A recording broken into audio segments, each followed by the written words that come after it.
जरांगे पाटील हुशार आहेत, ते काही अडाणी नाहीये, त्यांचा सगळ्यात जास्त अभ्यास झालाय. बर करणजी, एका बाजूला आपलं म्हणणं आहे की तुम्ही समाधानी आहात सरकारने दिलेल्या निर्णयावरती, एका बाजूला ॲडव्होकेट योगेश यांनी काही महत्त्वाचे मुद्दे उपस्थित केलेले आहेत. आता खरी परीक्षा जी आहे ती सरकारची असेल. प्रवीणजी, ज्या प्रकारचं GR काढण्यात आलेलं आहे त्यानुसार मराठ्यांना आरक्षण मिळणार का, आणि आणखी देखील जर त्यांच्या काही मागण्या असतील तर मग येत्या काळामध्ये राज्याचे मुख्यमंत्री देवेंद्रजी फडणवीस याकडे कशा प्रकारे लक्ष वेधून आलेल्या अडचणी किंवा झालेल्या फसवणुकीचे आरोप कसे बाजूला सारून मराठ्यांना न्याय मिळवून देणार? प्रवीणजी, थोडक्यात.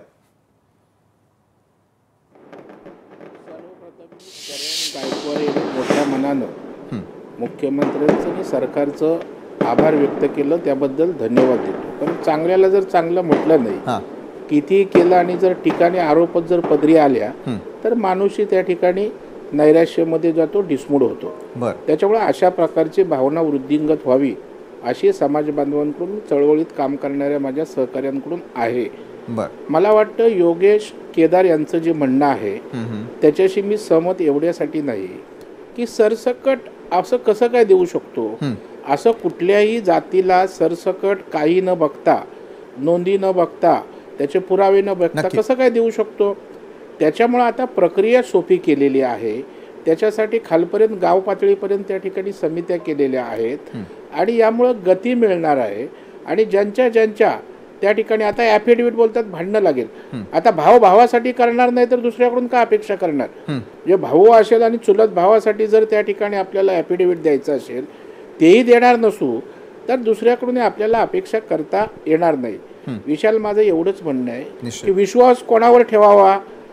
ज्यांनी प्रामाणिकपणे काही गोष्टी केल्या आहेत. आता पवार साहेब या राज्याचे अनेक वर्ष मुख्यमंत्री होते, त्यानंतर मी अनेक नावं सांगेन, मराठा मुख्यमंत्री झाले.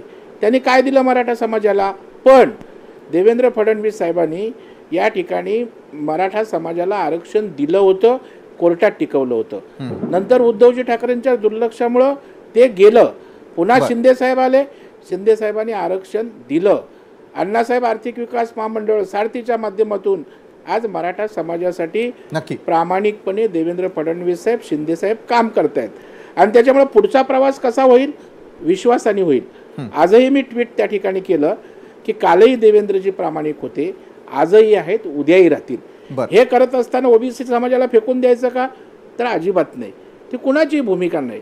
आणि त्याच्यामुळे राज्याचा प्रमुख म्हणून, राज्याचा पालकत्वाच्या भूमिकेतनं मला वाटतं देवेंद्रजी अत्यंत प्रामाणिक आहेत. कोणी शिव्या द्या, कोणी टीका करा, मला जे कायद्याच्या चौकटीत समाजासाठी प्रामाणिक करता येईल ते मी करणार आहे. ही भूमिका माननीय देवेंद्रजींची आहे. मला वाटतं त्याच्याशी आपण विश्वास ठेवला पाहिजे.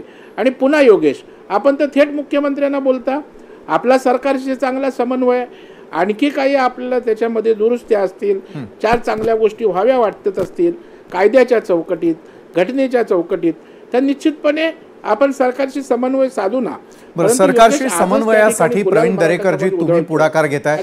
दुसरीकडे नक्कीच ॲडव्होकेट योगेश केदार, आपण देखील काही नोंदी ज्या आहेत त्या काढून दाखवलेल्या आहेत, समाजासमोर मांडण्याचा प्रयत्न केला. तर दुसरीकडे समाजाकडून करण गायकर